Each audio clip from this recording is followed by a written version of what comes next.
დილამშვიდობისა მეგობრებო, სიამოვნებით მოგესალმებით ყველას, ვინც ახლა შემოგვიერთდა და ხოთაშორის ძალიან კარგ დროსაც შემოგვიერთდით. Რა თქმა უნდა, ყველას დიდი მადლობა, ვინც დილიდან უსმენს ჩვენს გადაცემას, რომელსაც დილის ვიტამინი ქვია.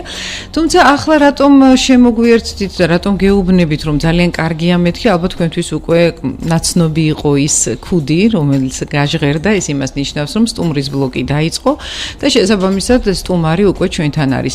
ჩვენი დღევანდელი სტუმარი კი გახლავთ ქართულ შვეიცარიული კლინიკა კარდიო სტაილის დირექტორი. ადამიანი, რომელიც მე ვფიქრობ ძალიან საინტერესო ადამიანია და ის თავისთავად ცხადია, მოგვიყვება ყველაფერს ამ კლინიკის შესახებაც და ზოგადად იმ წარსულის შესახებ, რომელიც ვფიქრობ თქვენთვის საინტერესო იქნება ისევე როგორც ჩვენთვის. მოკლედ, ექიმი იტალიის კარდიოქირურგთა პრემიის ლაურეატი ბატონი ლერი ლაფანაშვილია ჩვენთან სტუმრად. მოგესალმებით ბატონო ლერი. დილამშვიდობისა ბატონო ლერი. თქვენ დაგითმობთ სიტყვას, მე გავაცნობ ჩვენს მსმენელებს რასთან გვაქვს საქმე, როგორც ჩვენ ასე ვთქვათ, უკან ეთერს მიღმა საუბრისას აღნიშნეთ, ეს არ არის მონოპროფილური კლინიკა, ძალიან მულტიპროფილურიც არ არის. უბრალოდ ჩამოვასახელებ, ხო, დავასახელებ, აქ არის კარდიოლოგია, ანგიოლოგია, ნევროლოგია, ორთოპედია, გინეკოლოგია, ენდოკრინოლოგია და რაც ძალიან მომეწონა და მხიბლავს, რომ ყველაფერი ცოტა კარგად აგვაქვს და ჯანმრთელობა ასე ვთქვათ 100%-ს ურტყამს. აქვე არის სპორტული და ესთეტიკური მედიცინის ცენტრი. აქვე არაფრით არ შემიძლია რომ არ ვთქვა რომ ასე ვთქვათ თქვენი ლოგოსთან ერთად აქ არის გამოყოფილად სიტყვა მარჯი, რომელიც აღნიშნეთ რომ არის ძველი ქართული სიტყვა და გამარჯვებას ნიშნავს და მე იმედი მაქვს რომ თქვენ არაერთი გამარჯვება გქონიათ და აწის ამომავლადაც გექნებათ. და ასე რომ ეს არის კლინიკა რომელიც არაერთ წელს ითვლის და ამიტომაც რა თქმა უნდა ჩვენთვისაც საინტერესო იქნება რომ ყველაფერი რა თქმა უნდა თავიდან დავიწყოთ. თუმცა მოდი ჯერჯერობით ახლანდელზე შევჩერდეთ და აი კარდიო სტაილის ქართულ შვეიცარიული კლინიკა უკვე რაღაცნაირად სხვანაირად ჟღერს, ხო? შესაბამისად არ არის ასე ვთქვათ სტანდარტული, არც ხელსაწამოსაკრავი, რასაკვირველია და აი ეს ჩამონათვალი რაც ეკამ ასე ვთქვათ გააკეთა. მასზე მე სათითაოდ გვესაუბრეთ და ბოლოს აი სპორტული და ესთეტიკური მედიცინის ამბებშიც გაგვარკვიეთ. მოგესალმებით, პატივცემულ რადიო მსმენელებო. ჩვენი კლინიკა კარდიო სტაილი პრინციპში თავისი მოღვაწეობა დაიწყო ზუსტად ომის წინ. დია. ეს იყო აპრილი, როცა დავიწყეთ ჩვენი მუშაობა. ხო, ჩვენი კლინიკის სპეციალობა და ძირითადი პროფილი ეს არის ასე რომ ვთქვათ გული და სხეული. ნიშნულოვანი ნაწილია სხეულის ცენტრი. და ასე რომ ვთქვათ ჩვენ იმ პრინციპს ძალიან придерживаемся. ხო, რაც არის ჯამთელი გული ლამას სხეულში. ეს არის ჩვენი ძირითადი პრინციპი. და არა გულო ჩადიქსაგულესა. ხო, და რატომ კარდიო სტილი? ეხლა ის პროფილები, სხვადასხვა მიმართულები მედიცინის, რაც თქვენ ჩამოთვალეთ, კი ნამდვილად ეს ყველაფერი ხდება ჩვენთან, მაგრამ ეს თვითონ კურნალობის პრინციპი ძირითადი. ეს არის ნაკლებად პრეპარატები, ფარმაკოთერაპია, არაინვაზიური და პრინციპში ეს აპარატის მეშვეობით ხდება ხოლმე ყველაფერი ჩვენთან. ჩვენ ვცდილობთ რომ აი აპარატის მეშვეობით მოვახდინოთ მკურნალობა გულისაც, სხეულისაც. ხო, და ამიტომ და ეს აპარატი პრინციპში აპარატის დასახელებაა კარდიოლა. თქვენ მოიგონეთ ეს აპარატი. დიახ, ჩემი მოგონილი არის ეს აპარატი. და რატომ კარდიო სტილი, რატომ კარდიო სტაილი, ეს ასეთი დასახელება, იმიტომ რომ გულის რიტმში ხდება ხოლმე ეს ყველაფერი. ანუ იგივე გინეკოლოგიაც კურნალობა გინეკოლოგიური ხდება გულის რიტმში. ანუ აი ამიტომ გავაერთიანეთ ასეთი ცოტა უცნაური სახელით კარდიო სტაილი. დიახ.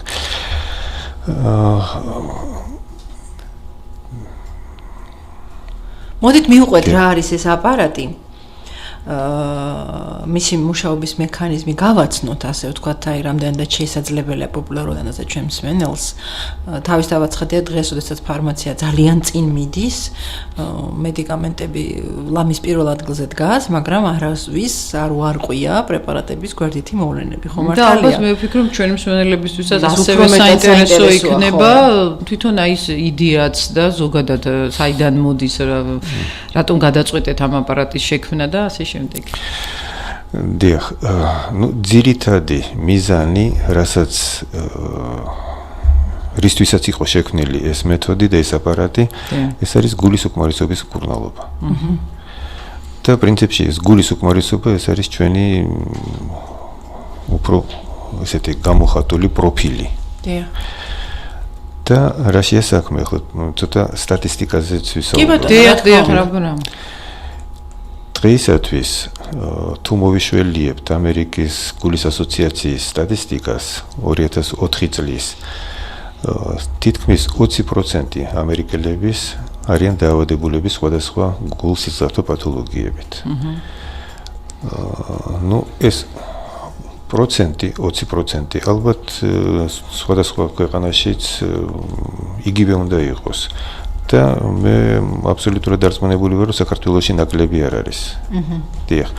და ისევ ამერიკის სტატისტიკიდან გამომდინარე, თვითონ გულის უკმარისობა აი ამ 20%-ში რამდენს იკავებს, რომ გამოვითვალეთ ეს ექსტრაპოლაციით ამერიკული სტატისტიკის საქართველოს მოსახლეობაზე, გამოგვივიდა, რომ 70,000 ადამიანი, ქართველი, საქართველოს მოქალაქე არის შეპყრობილი ამ გულის ქრონიკული უკმარისობით. მეორე მხრიდან რომ შევხედოთ მას, თვითონ სტატისტიკური მონაცემებით 20 წლის განმავლობაში არანაირად არ შეიცვალა ამ გულის უკმარისობის და საერთოდ ამ პათოლოგიის მკურნალობის ტაქტიკა. დიახ, ტაქტიკა რა იყო? ეს არის ფარმაკოთერაპია. დიახ. მაგრამ ის გართულებები, რაც მოყვება ამ პათოლოგიებს, ეს არის მე ვგულისხმობ გულ-სისხლძარღვთა პათოლოგიებს. ძირითადი პათოლოგია, ძირითადი გართულება რა არის? ეს არის ინფარქტი და ინსულტი, ხო? ანუ გამოსავალი ასეთ პაციენტს აქვს მიღება ან ინფარქტის, ან ინსულტის, ან ქირურგია. ჩარევა ქირურგიული. დიახ, ქირურგიული ჩარევა. ამ 20 წლის განმავლობაში შექმნილია უამრავი სხვადასხვა პრეპარატი. მაგრამ სტატისტიკურად გართულებების რაოდენობა არ შემცირებულა. ანუ ამ პრეპარატების მიღების ხარჯზე პროცენტულად ის რომ შემდგომ მოხდეს გართულება ამ მიმართულებით ეს არ დაკლებულა. არ დაკლებულა, არაფერი. მაშინ რა არის ამ პრეპარატების როლი? მაგაში ეს. დიახ. მაგრამ არც ფარმაკოთერაპია არავის არ გაუუქმებია. რა თქმა უნდა. დიახ. მაგრამ აი ამ ფონზე რაღაც დამატებითი მიმართულებები, დამატებითი მეთოდების კვლევა ეს ძალიან აქტუალურია. და აი ამ თქვენ გზამოძებნეთ. დიახ, ერთ-ერთი გზა ამისი არის აი ეს კონტოვანი კონტრპულსაცია. რაც გვაძლევს ჩვენ საშუალებას დავახმაროთ უფრო რადიკალურად, უფრო საგნობრივად დავახმაროთ ასეთ პაციენტებს. და რას გულისხმობ მე? მედიკამენტოზური მკურნალობა, როგორც ვთქვით, არავის არ გაუუქმებია, მაგრამ მედიკამენტოზური მკურნალობით პრინციპში ვერ მიიღწევა უკუგანვითარება იმ პათოლოგიის, გულის უკმარისობის, რომელიც ჩამოყალიბებული არის. მიზანი არის სტაბილიზაციის შექმნა ამას. დიახ. ეს არის საუკეთესო გამოსავალი ფარმაკოთერაპიის, როდესაც აღარ დაავადება სტაბილიზაცია ხდება ისი და არა პროგრესირებს, სწორია. დიახ. ამ მეთოდით, ჩვენი მეთოდით, კონტოვანი კონტრპულსაციის შესაძლებელია უკუგანვითარება. ეს ნოვაციაა პრინციპში. დიახ, ნოვაცია. ხა შუტირება სტენტირება არავის არ უარყვია და ეს არის წინ წასული ძალიან დიდი გადადგმული ნაბიჯი, მაგრამ ამბობთ რომ ეს თქვენი მეთოდი არის არაინვაზიური პრაქტიკულად. არაინვაზიური, დიახ.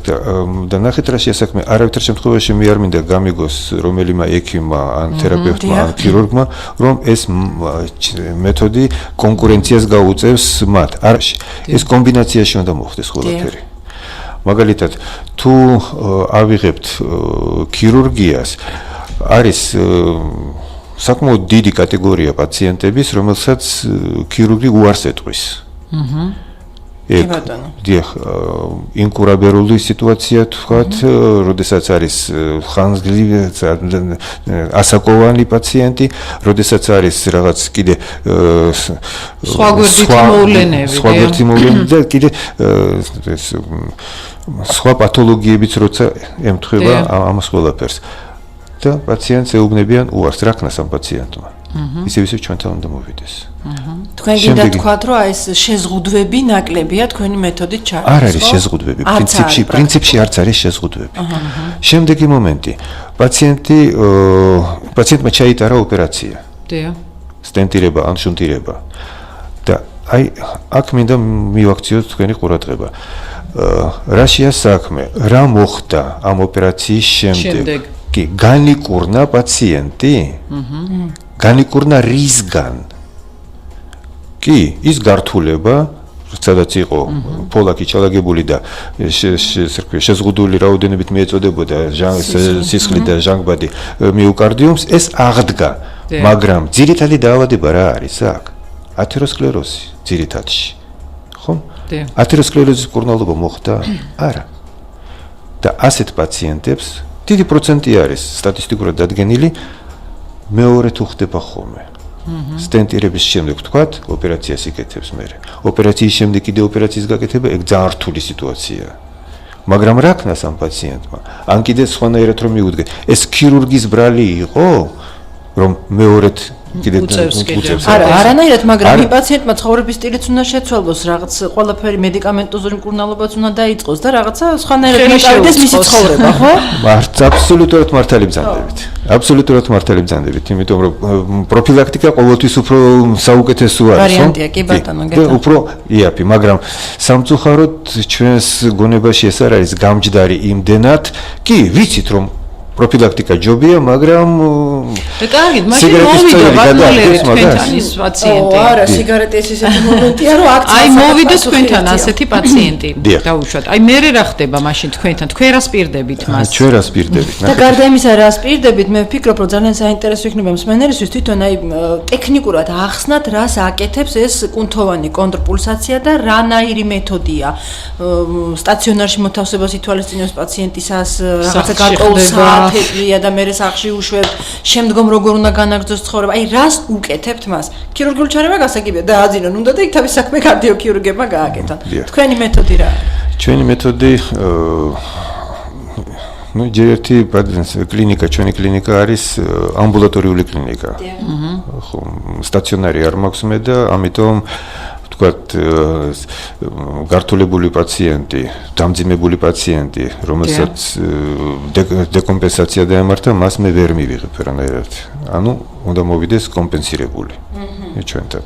პრინციპში სხვადასხვა კლინიკებთან მაქვს მე შეთანხმება და დეკომპენსირებულ პაციენტის დაწვენა იქ შესაძლებელია და ერთობლივად რომ მივხედოთ კლინიკამაც და ჩვენც ერთობლივად რომ ვიმოქმედოთ იქ.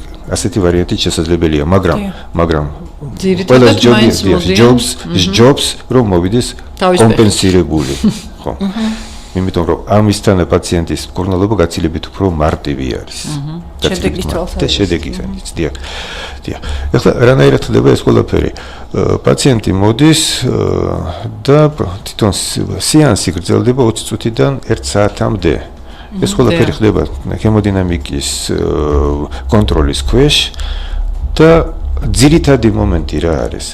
აქ უნდა შემცირდეს დატვირთვა გულზე. დიახ. ამ დატვირთვას ჩვენ ვითვლით პულსით და წნევის მეშვეობით. დიახ. სისტოლური წნევა გამრავლებული პულსზე გვაძლევს ჩვენ იმ დატვირთვის მაჩვენებელს. დიახ. მარტივად რო ვთქვათ. ხო და აი ეს დატვირთვის მაჩვენებელი თუ იყო მაღალი პროცედურის დროს უნდა ჩამოვიდეს ქვევით დაქვეითდეს. მაშინ ჩვენ ვთვლით რომ სწორად და კარგად ჩავატარეთ ეს პროცედურა. ანუ ეს არის აპარატი, რომელიც გულის მუშაობის რითმს წარმართავს, აი მექანიზმი მაინტერესებს. არა, გულის მუშაობის რითმს კი არ წარმართავს. აპარატი არის სინქრონირებული გულის პაციენტის რითმთან. ანუ სინქრონიზაცია ხდება. ან ჩარევა ელექტროდებს ათავსებთ, აი რას აკეთებთ? ელექტროდები განთავსებული არის კონტებზე. ელექტროდები არა ვენურის თქვა სისხლში შეყვანით რა. აი მექანიზმი მაინტერესებს. ეს არის ელექტროსტიმულაცია. ჩონჩხის კუნთების ელექტროსტიმულაცია. გავიგე. რომელიც ხდება გულის რითმთან დაკავშირებულად. ანუ დიასტოლის მომენტში ვაცვით ამ იმპულსებს და ვკუმშავთ კუნთს. რამდენჯერადია ეს ჩარევა? ერთხელ მოსვლით შემოიფარგლებიან თუ? არავითარ შემთხვევაში. ხო, აი მინიმალური თუ რამდენჯერ მოდიან თქვენთან პაციენტები და შემდგომ უკვე რა ხდება და ასე შემდეგ, რამდენიმე წუთში მოდით რეკლამას დავუთმოთ ჯერ ჩვენი ასე ვთქვათ ეთერი და შემდეგ რა თქმა უნდა განვაგრძოთ.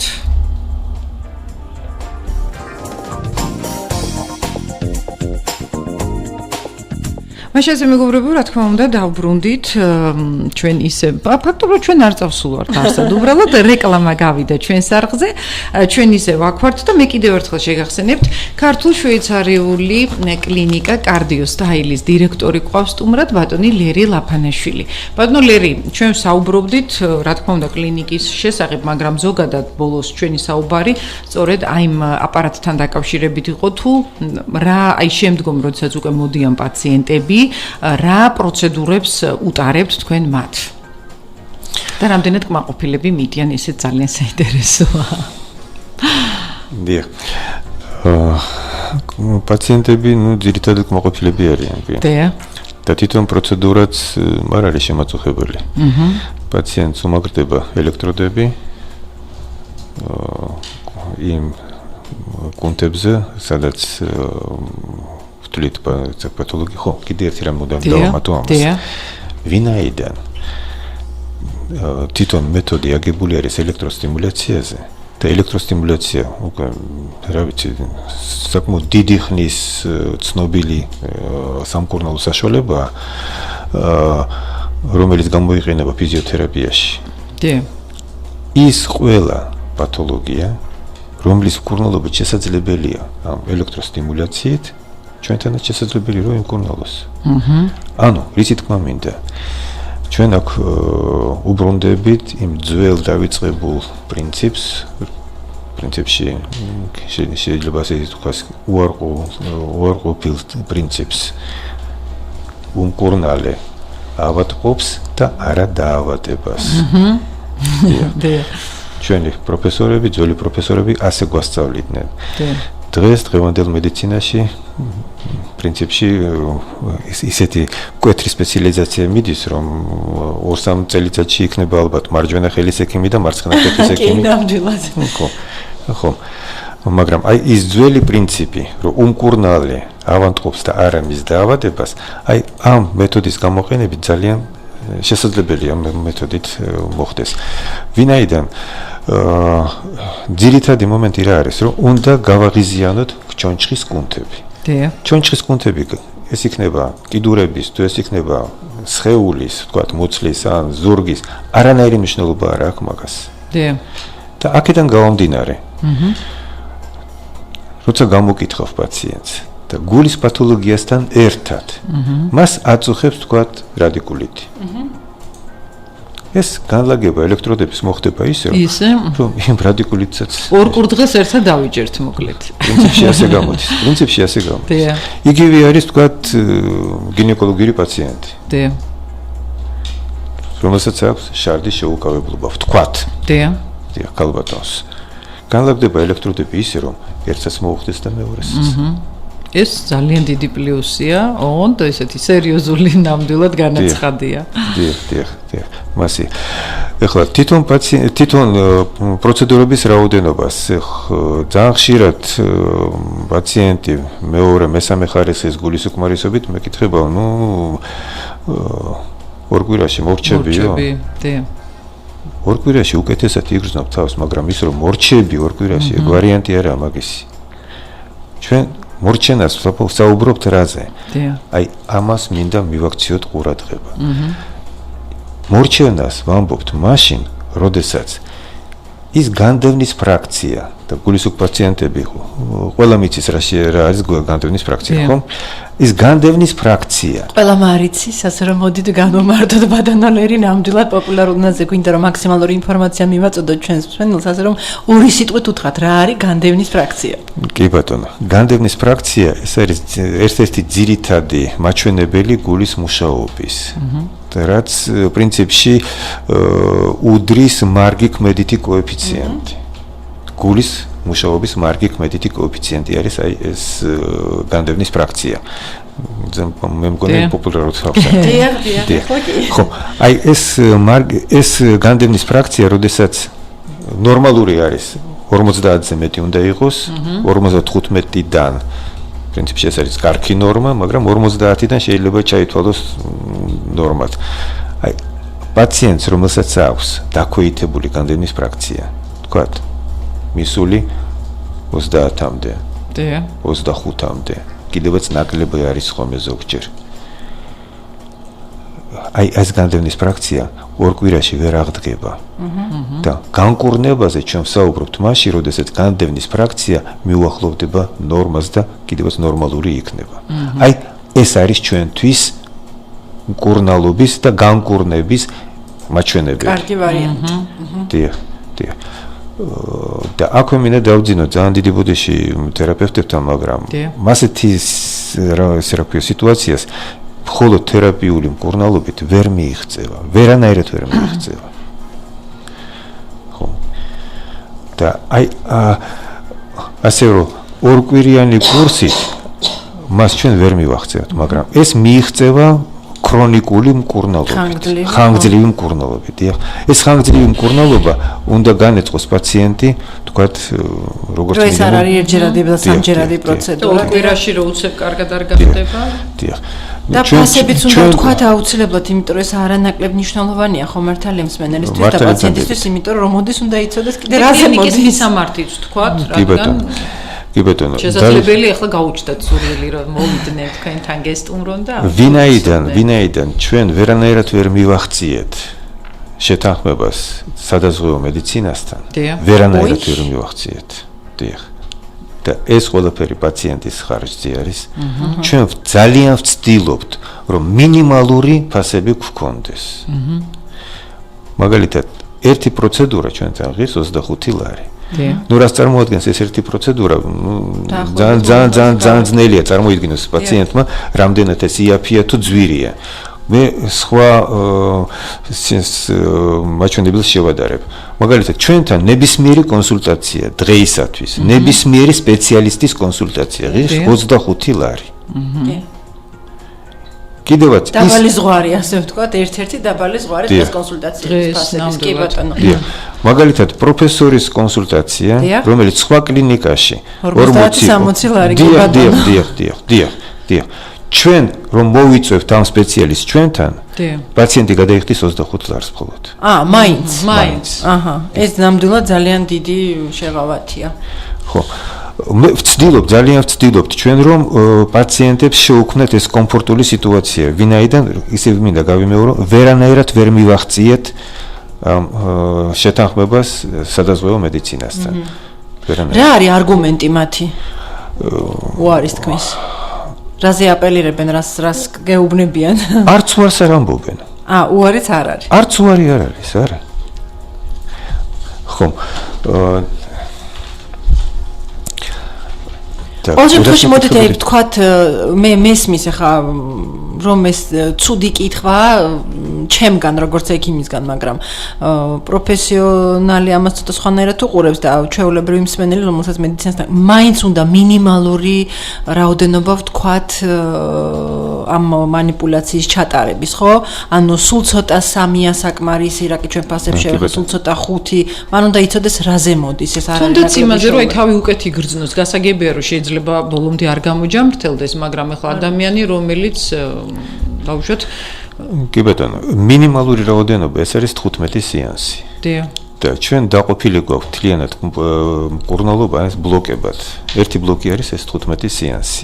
ამ 15 სეანსში გაცილებით უკეთესად იგრძნობს თავს ნამდვილად, ხო, მაგრამ რომ არ იქნება გამოჯამთრებული, ჩვენ ვთქვით უკვე, ხო? და აი ესეთი ბლოკები უნდა ჩატარდეს, n რაოდენობა ისევ პაციენტის მდგომარეობიდან გამომდინარე. ხო, მისი აი შეიძლება წელიწადში ორჯერ ვთქვა, სეზონურობასთან ამას რამე კავშირია. მაგას ჯერ რო ვიწყებთ ხოლმე ჩვენ პროცედურებს რო ვიწყებთ, აი პირველი კურსი სადღაც 1-3-4 ბლოკისგან შედგება. ეს ბლოკები შეიძლება იყოს მიყოლებულად. დიახ. ან შეიძლება იყოს რაღაც ხანგრძლივი მეგობრობა უნდა აკავშირებდეს თქვენთან. გასაგებია. შემდეგ უკვე როცა მივახცევთ რაღაც პლატოზე რო ავალთ და უკვე აღარ უმჯობესდება მისი მდგომარეობა. და ჩვენ ამის კონტროლის საშუალება გვაქვს. ხო, აი ამ დროს ჩვენ ვწყვეტავთ ხოლმე პროცედურებს და ვაძლევთ პაციენტს საშუალებას რომ დაისვენოს. მაგრამ ეს დასვენება გრძელდება უკვე ფარმაკოთერაპიის ფონზე, მხოლოდ, ხო? და ჩვენ პაციენტს აუცილებლად ვეუბნებით რომ თანდათანობით ეს იქნება 2 თვე, 3 თვე, 4 თვე, 5 თვის შემდეგ აუცილებლად თქვენი მდგომარეობა თანდათანობით ისევ გაუარესდება. იმიტომ რომ ეს მიღწეული შედეგი ჯერჯერობით არ არის ის რაც გვინდოდა რომ ყოფილიყო. და მყარიც სამუდამო სიმყარეს ჯერ არ აქვს მას. ხო, აი როდესაც მისი მდგომარეობა თანდათანობით იწყებს გაუარესებას, არ უნდა ჩავიდეს იმ მდგომარეობამდე, საიდანაც ვიწყებთ ჩვენ. არ. გასაგებია. ხო. მაშინვე უნდა მოგმართოს ჩვენ და აქ უკვე ერთი ბლოკი 15 სეანსი საქმეებით საკმარისი იქნება რომ ისევ დავაბრუნოთ თავის ფონეზე. ანუ როგორც არსებობს თქვათ დიაბეტიანებში ფარისებრი ჯირკვლის დაავადება, როგორც აი ხანგრძლივი მედიკამენტოზური მკურნალობა ზოგჯერ მთელი წყლაურების განმავლობაში არის საჭირო, თქვენთან მეგობრობა გულს ჭირდება ასე ვთქვათ მხარდაჭერა და ყოველი შემდგომი მოსვლა სეანსების რაოდენობას ამცირებს, მაგრამ შედეგიანი არის ასე ვთქვათ. სწორედ ასე. დიახ. და თანდათანობით უკვე რემისია გადადის პრინციპში წლობით შეიძლება იყოს ეს რემისია. ხო, შენარჩუნებული. შენარჩუნებული, კი. თუ მივახციეთ ჩვენ, თუ მოგწა საშუალება პაციენტმა, რომ მივახციოთ და მისი განდევნის ფრაქცია 50-ზე მეტი დადგა, პაციენტი უკვე განკურნებულია და მას აღარაფერი არ ჭირდება და არც მედიკამენტოზური მკურნალობა. ეს დიდი მიღწევაა, მინდა გითხრათ. ბატონო, რა საკის ადამიანები მოგმართავენ ხოლმე ძირითადად უფრო? ძირითადად უფრო აი გულის პათოლოგიით ეს არის 40 წლის შემდეგ. ყველაზე კრიზისული პერიოდი, ალბათ განსაკუთრებით მამაკაცები?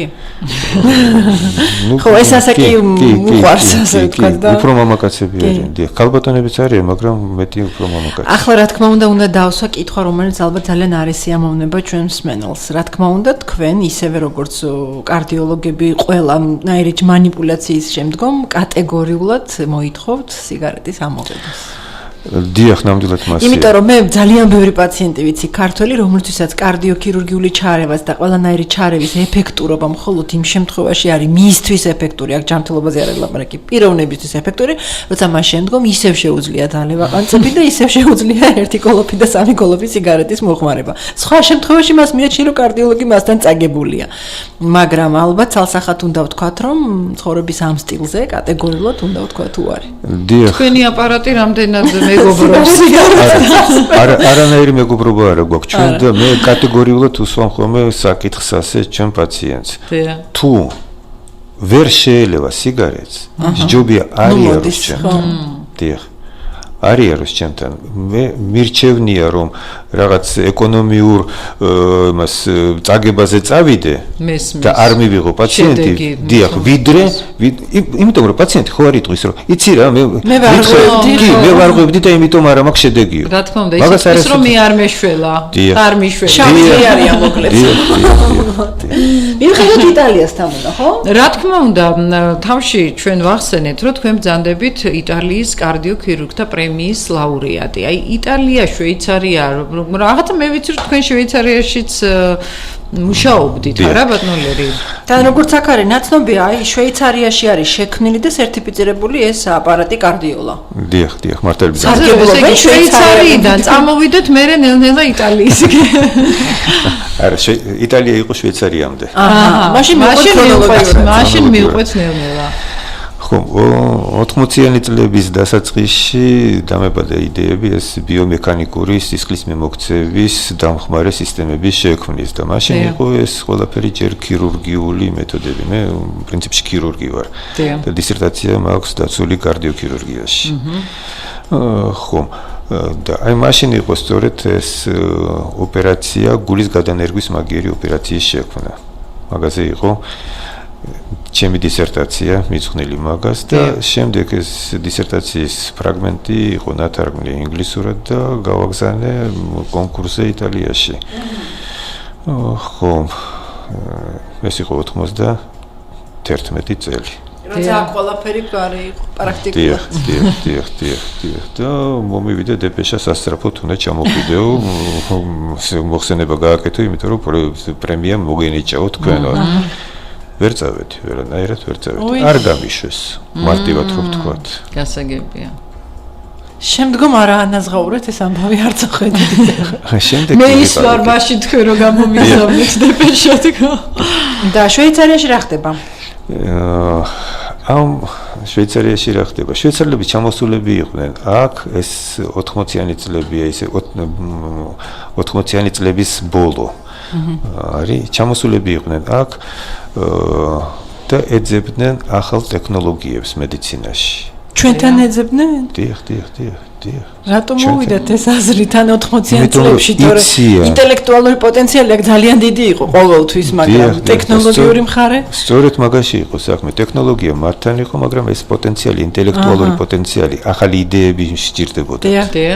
და სწორად მიაგნეს. დიახ, სწორედ მაშინ გავიცანი ეს შვეიცარიელები.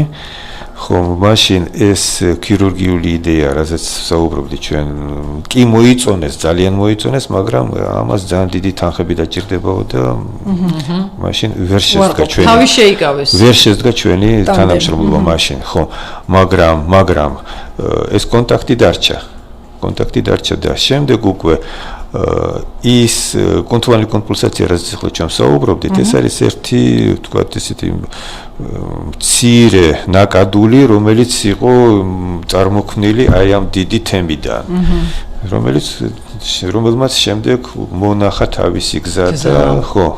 ეს კარდიოლა არის დაპატენტებული შვეიცარიაში და აქვთ მათ პრაქტიკაში, ასე ვთქვათ, მუშაობენ. კარდიოლა დაპატენტებული არ მარტო შვეიცარიაში კი არა, მსოფლიოში. დიახ. ანუ არის გამოყენებაში ეს აპარატი და ეს მეთოდი. რამდენად გამოყენებადი არის, აქაც ცოტა პრობლემა არის, იმიტომ რომ დაყოლიება სადაზღვეო მედიცინის და არადა ყველაფერი სადაზღვეოზეა, ხო? დიახ, ძალიან ძნელია. ანუ პრობლემა საინტერესოა, ხო, მართლა საინტერესოა რატოა ესეთი პრობლემა. ეს ეთერს მიღმა მაინც გითხარით მე ბატონო. არის ძალიან მარტივი რამ არის. იმისთვის რომ სადაზღვეო მედიცინა საზღვარგარეთ ჩვენზე არ საუბრობთ. დიახ. რომ დაინტერესდეს. ამისთვის საჭირო არის მილიონები იყოს გადახდილი კვლევებში. და კვლევებზე დაყრდნობით მოხდეს ამის მულტიცენტრული კვლევები, 1-3-4 ცენტრი მაინც უნდა იყოს ჩართული და ამისი ფასი როგორც მინიმუმ სადღაც 2 ნიშნა მილიონებზეა საუბარი. მე ვიფიქრე რომ უბრალოდ რა კი მეთოდი თვითონ ხანგრძლივ ჩარებას მოითხოვს, ვიფიქრე სადღაც არ უნდა და ხანგრძლივად თანხის გაღება. მაგაში არა საქმე. ხო. და აი ვინაიდან ასეთ დიდ თანხებზეა საუბარი, კომპანიამ ვერ შეძლო ამის უზრუნველყოფა გდია. თუმცა დღეისათვის რამდენადაც ჩემთვის ცნობილია 18 მილიონი გადახდილი აქვს უკვე ამ კომპანიას. და პირველი 10 მილიონი გადახდილი ჰქონდა კვლევებისთვის. ეს რომელ ქვეყანაზეა საუბარი? შვეიცარია, დიახ. შვეიცარიაში შვეიცარიამ დააფინანსა, ამ კარდიოლამ დააფინანსა 32 კვლევა, რომელიც ჩატარდა სხვადასხვა კლინიკებში, როგორც შვეიცარიის და ევროპის სხვა ქვეყნებში, ასევე რუსეთში ძირითადად ბაკულევის ინსტიტუტში. ხო. და შემდეგ დანარჩენი თანხები უკვე მარკეტინგისთვის ჰქონდათ გამოყენებული. გასაგები. ხო, კომპანია შეიქმნა 2000 წელს დიახ. და პრინციპში 14 წელია გასული, საკმაოდ დიდი დროა გასული. ელოდება ეს კომპანია დიდ ინვესტორს, რომელიც თლიანად იყიდის ამ კომპანიას. აჰა, გასაგები. ბატონო ლერი და რა მაინტერესებს იცით? და ერთ წუთით სადაზღვევო მედიცინასთან ესეც მინდა ვთქვა. ჩვენ ბაკულევში რო ჩავატარეთ კვლევები ამ ოპერაციის შემდგომ პერიოდზე როგორ რა ხდება. და აღმოჩნდა რომ ის პაციენტები, რომლებსაც ჩაუტარდა პოსტოპერაციულად სტანდარტულ მასთან თერაპიასთან ერთად კონტუვანი კომპულსაცია 20%-ით ადრე წავიდნენ სახლებში. რეაბილიტაციის პერიოდი შემოკლდა. დიახ. გასაგებია. ეს ერთი და მეორე მომენტი კიდე რაც ძალიან მნიშვნელოვანია. პოსტოპერაციული გართულება თითქმის არ ქონიათ ამათ. ეს ხო კვლევებში ითვლება პრინციპში ამის სტატისტიკური აღრიცხვიანობა. კვლევები არის, მაგრამ ის მულტიცენტრული კვლევები მილიონები რომელიც ღირს. საზღვრები უნდა გაფართო. დიახ. მე მინდა რომ შემცენოს იცით რა უთხრა, დიახ. კიდე მინდა დავამთავრე. ამ შედეგით რო ჩავედით შვეიცარიაში. დიახ. ვაჩვენეთ შვეიცარიელებს, მათ მოუნდათ გადამოწმება ამის.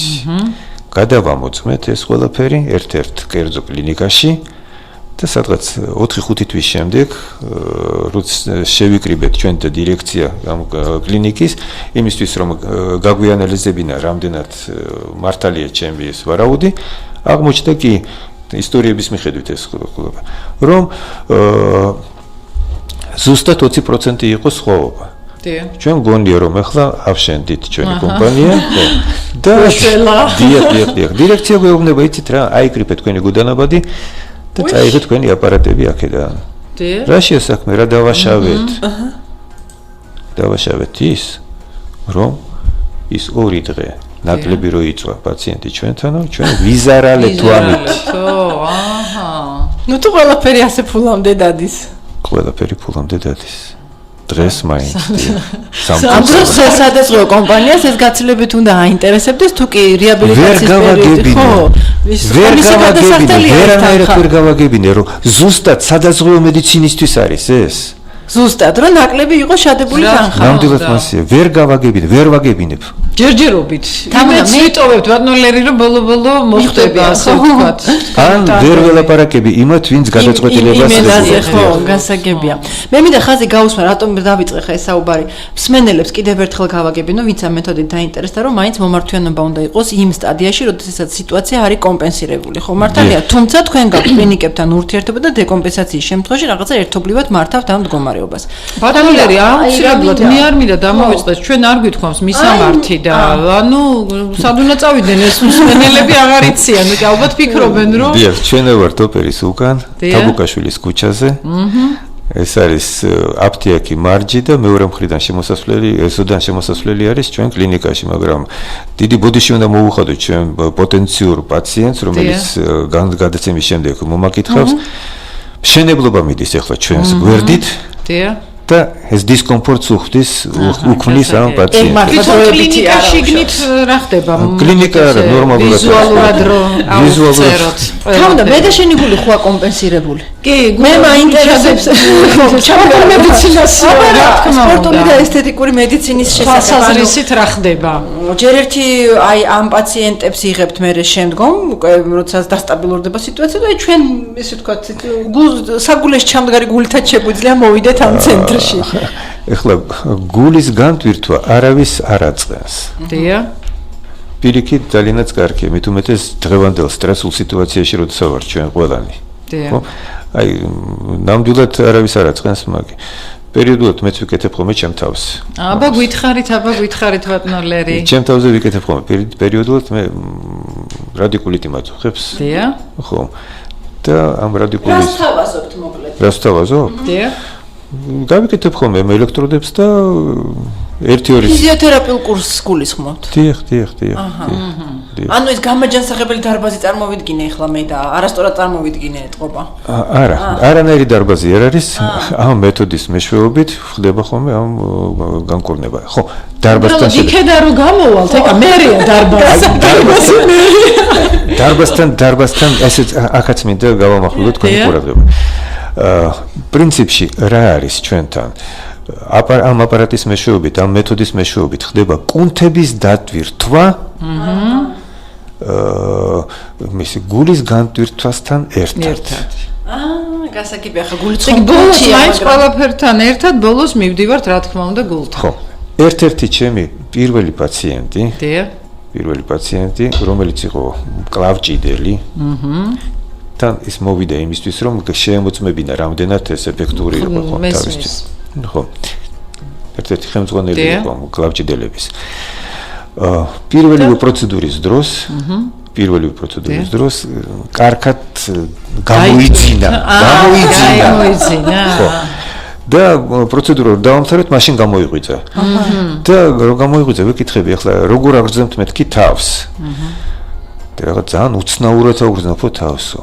ვარო ძალიან დასვენებული და კარგად ნავარჯიშებიო ერთდროულად.